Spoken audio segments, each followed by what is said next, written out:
Good morning everyone. Welcome to daily current affairs. Date है आज की 29 नवंबर।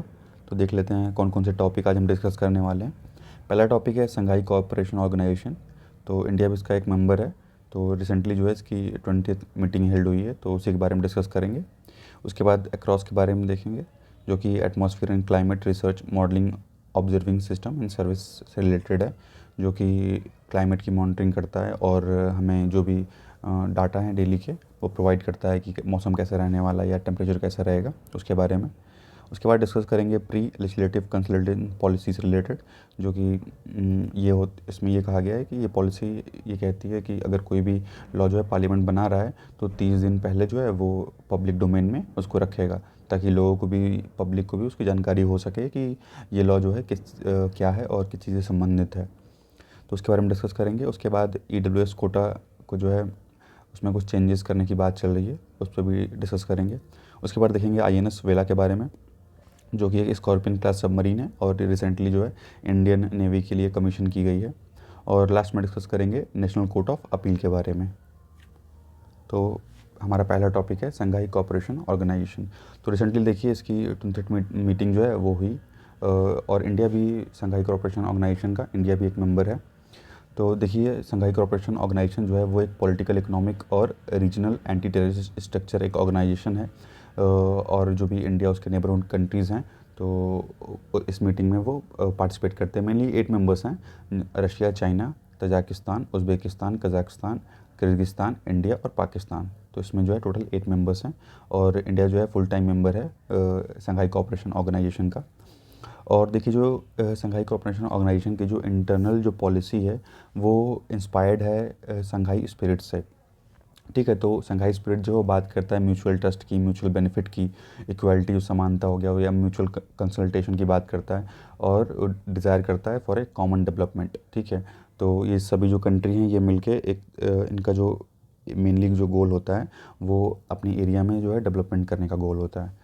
और बात करते हैं नेक्स्ट, SCO के अंदर ही देखिए रीजनल एंटी टेररिस्ट स्ट्रक्चर आता है, रैट्स जिसको बोलते हैं। तो ये एक परमानेंट ऑर्गन है SCO का, जो कि प्रमोट करता है जो मेंबर्स के बीच में जो कोऑपरेशन है उसको प्रमोट करता है, और ये जो है फाइट करता है अगेंस्ट टेररिज्म, सेपरेटिज्म और एक्सट्रीमिज़म।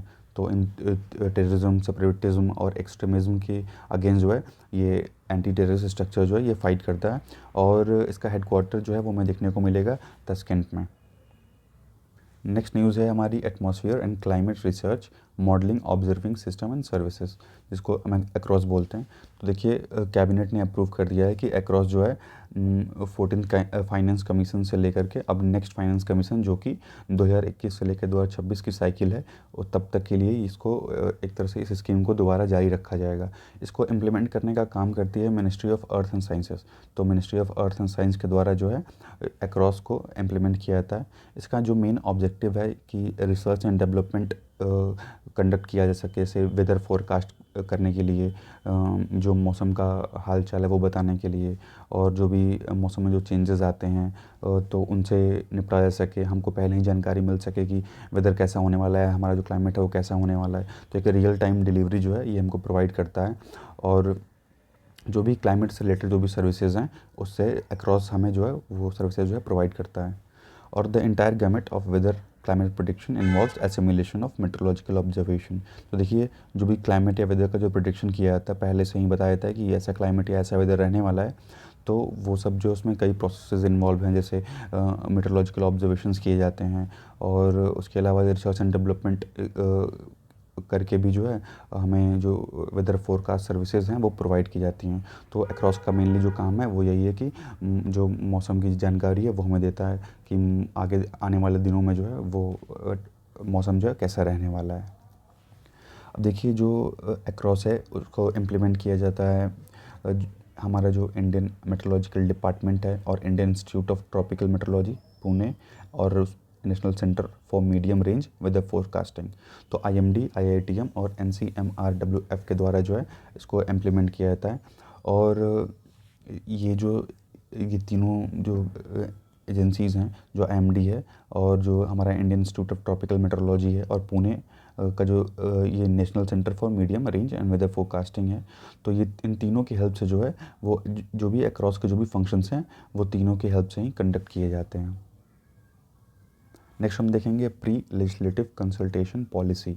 तो देखिए हमारी जो केंद्र सरकार है उसने 29 बिल जो है विंटर सेशन में जो है पार्लियामेंट में पेश किया जाएगा। तो उसमें से जो है 26 जो है वो नए बिल हैं और बाकी जो 3 हैं वो पुराने पेंडिंग बिल हैं। टोटल जो है 29 बिल्स जो हैं विंटर सेशन ऑफ पार्लियामेंट में रखे जाने वाला है। तो बात कर लेते हैं प्री लेजिस्लेटिव कंसल्टेशन पॉलिसी के बारे में। तो देखिए इसका जो मेन ऑब्जेक्टिव है वो ये है कि लोगों का मीन्स पब्लिक का जो पार्टिसिपेशन है लॉ मेकिंग प्रोसेस में, तो ये उस चीज़ को जो है एक बढ़ावा देता है। ठीक है, तो इसको फॉर्मुलेट किया गया था। देखिए रिकमेंडेशन पे 2 कमेटी के रिकमेंडेशन पे, पहली थी नेशनल एडवाइजरी काउंसिल। ठीक है, तो उस समय इसकी जो अध्यक्ष थी वो सोनिया गांधी थी 2013 में, और national commission to review the working of constitution जो 2002 में बना था। तो इन दोनों कमीशंस के द्वारा जो है इसको रिकमेंड किया गया था। और इसका जो मेनली एम है वो ये है कि पब्लिक पार्टिसिपेशन इंक्रीज़ किया जाए लॉ मेकिंग प्रोसेस में। मीन्स पब्लिक को भी, लोगों को भी जो लॉ मेकिंग प्रोसेस है, जो भी कानून बनाने के जो प्रोसेस है, लेजिस्लेटिव प्रोसेस जो है, उसमें पब्लिक का पार्टिसिपेशन भी लिया जा सके। तो पहला ये है कि देखिए 2014 में pre legislative consultation policy was adopted which mandated the whenever the government makes any law. देखिए 2014 में जब ये पॉलिसी लाई गई तो ये कहा गया कि जब भी सरकार कोई भी कानून बनाएगी तो 30 दिन पहले, ठीक है, मीन्स 30 दिन पहले ही उसको पब्लिक डोमेन में रखना होगा। तो ये जो है पॉलिसी है, यही चीज़ जो है मैंडेट करती थी कि सरकार कोई भी अगर नियम कानून बनाती है तो 30 दिन पहले जो है उसकी जिम्मेदारी होगी कि वो पब्लिक डोमेन में जो है लोगों के सामने जो है उस पॉलिसी के भी जो नियम कानून है, जो पॉइंट्स है, वो पब्लिक के सामने रखे जाएं। और बात की गई थी कि जो भी चीज़ें होंगी वो कंप्रहेंसिव डिटेल में होनी चाहिए। मीन्स वो ऐसा होना चाहिए कि एक नॉर्मल इंसान, एक नॉर्मल आदमी भी जो है उसको समझ सके। तो ये कहा गया कि वो तो जो भी लॉ होंगे वो सिंपल लैंग्वेज में, आसान भाषा में होने चाहिए, और उसका क्या इम्पैक्ट पड़ता है अगर वो कानून आएगा तो उससे फाइनेंशियल इम्प्लिकेशंस क्या होंगे, फाइनेंशियल क्या इम्पैक्ट पड़ेगा, या हमारे इन्वायरमेंट, जो हमारा इन्वायरमेंट है तो उस पर क्या इम्पैक्ट देखने को मिलेगा, या जो हमारे मौलिक अधिकार हैं, फंडामेंटल राइट्स, उन पर क्या इफेक्ट देखने को मिलेगा, या सोशल फाइनेंशियल कॉस्ट क्या होगा बिल का, उस बिल को इम्प्लीमेंट करने के लिए कितने खर्चे आएंगे। तो अलग अलग चीज़ें जो हैं ये बताई गई कि जब वो बिल आएगा तो 30 दिन पहले रखा जाएगा और उसको बहुत डिटेल में पब्लिक डोमेन में रखा जाएगा और आसान भाषा में रखा जाएगा कि सभी लोग उसके बारे में समझ सकें।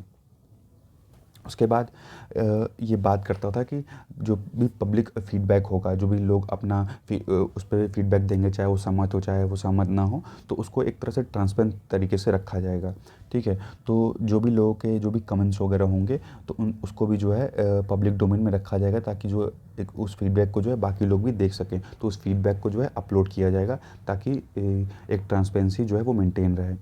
अब बात करें कि ये इतना इम्पोर्टेंट क्यों है, तो देखिए सबसे इम्पोर्टेंट तो ये है कि अगर लोग इन्वॉल्व हो रहे हैं लॉ मेकिंग प्रोसेस में तो ये हमारी डेमोक्रेसी जो है, हमारी डेमोक्रेसी को और मजबूत करेगा।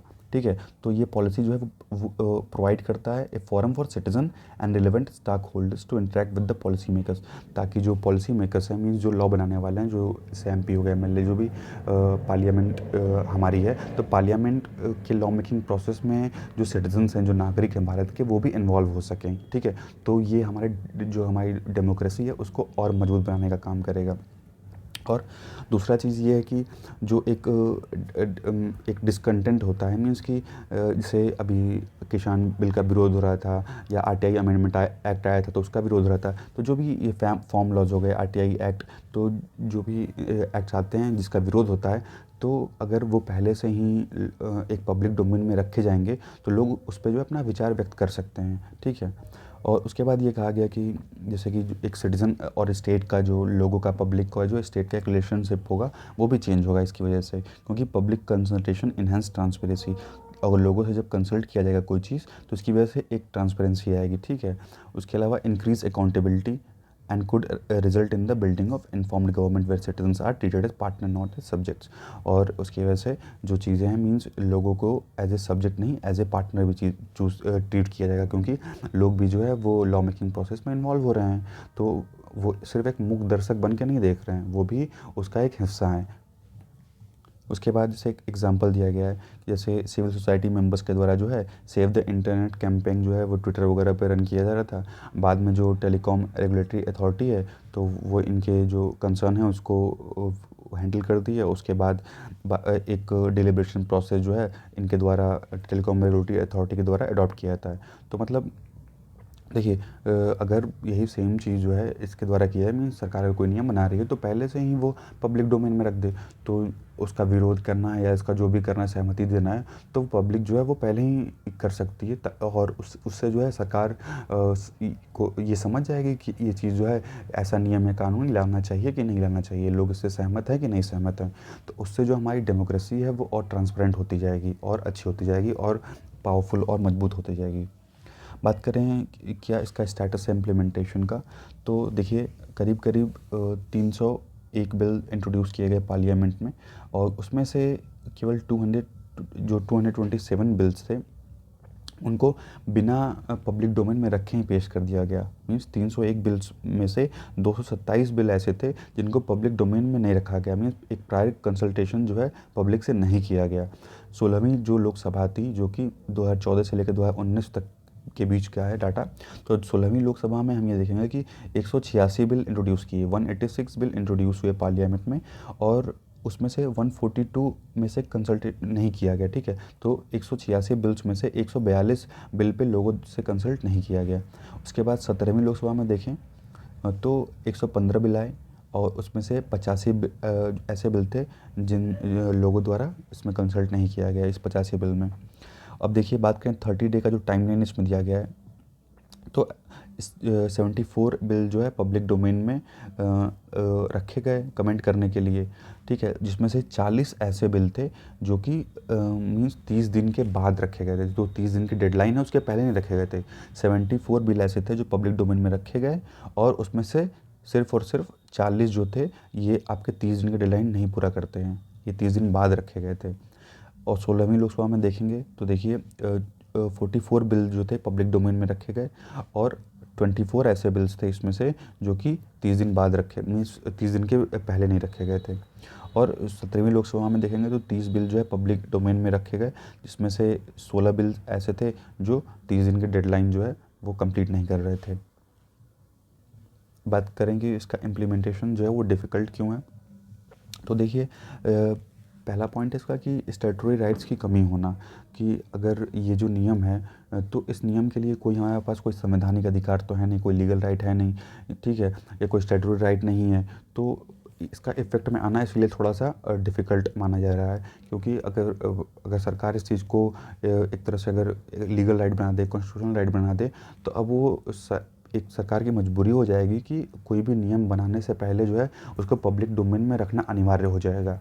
ठीक है, उसके बाद अगर इस चीज़ को कॉन्स्टिट्यूशनल राइट या एक स्टैट्यूटरी राइट बनाना है, एक लीगल अधिकार, एक संवैधानिक अधिकार बनाना है इस प्रोसेस को, तो पार्लियामेंट के जो प्रोसीजर्स हैं, जो भी सांसद के जो प्रोसीजर्स होते हैं, लॉ मेकिंग प्रोसीजर, उसमें चेंजेस करने की आवश्यकता है। जैसे जो मैनुअल है पार्लियामेंट प्रोसीजर्स का और जो है handbook on writing cabinet notes, तो इन दोनों में जो है एक चेंजेस की आवश्यकता है। उसके अलावा during a subsequent amendment to the manual of parliament procedure the ministry of parliamentary affairs ignore the ministry of law and justice when it requested to incorporate the PLCP provisions in the manual.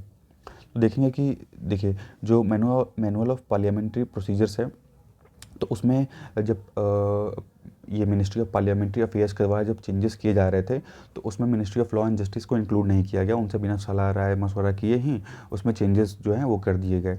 तो इसीलिए इसका अगर एक legally इसको implement करना है तो कोई ना कोई अमेंडमेंट करना पड़ेगा। जो भी पार्लियामेंट के हमारे प्रोसीजर्स हैं, लोकसभा राज्यसभा के जो प्रोसीजर्स होते हैं हाउस के, तो उस प्रोसीजर में एक संशोधन की आवश्यकता है, तभी हम लीगली इस चीज़ को हम इम्प्लीमेंट कर सकते हैं। नेक्स्ट न्यूज़ है हमारी, government to revisit income criteria for EWS Kota.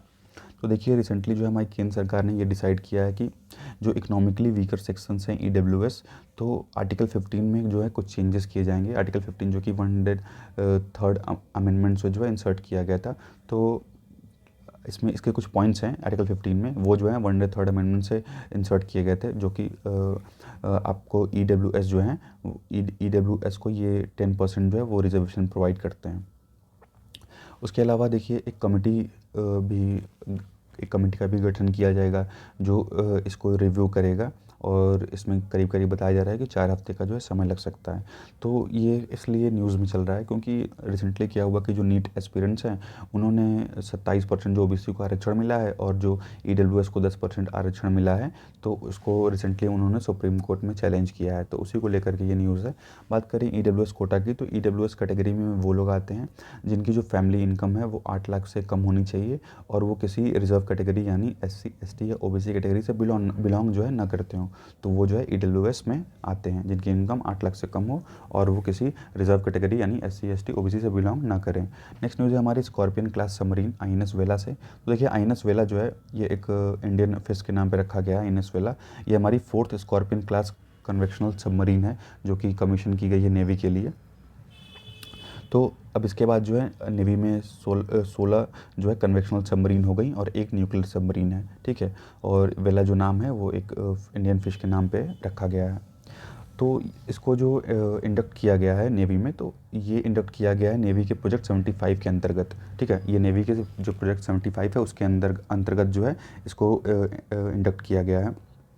अब देखिए ये जो 6 स्कॉर्पियन सबमरीन्स हैं ये बनाई गई हैं प्रोजेक्ट 75 के अंदर, ठीक है, by India under technology transfer for France under deal of $3.75 billion. तो जो फ्रांस के साथ एक डील हुई थी $3.75 बिलियन की, तो उसी डील के अंदर जो है ये बनाया गया है, जिसको हम प्रोजेक्ट 75 भी बोलते हैं। और देखिए जो पहली सबमरीन थी हमारी वो आईएनएस कलवरी थी, जिसको कमीशन किया गया था दिसंबर 2017 में।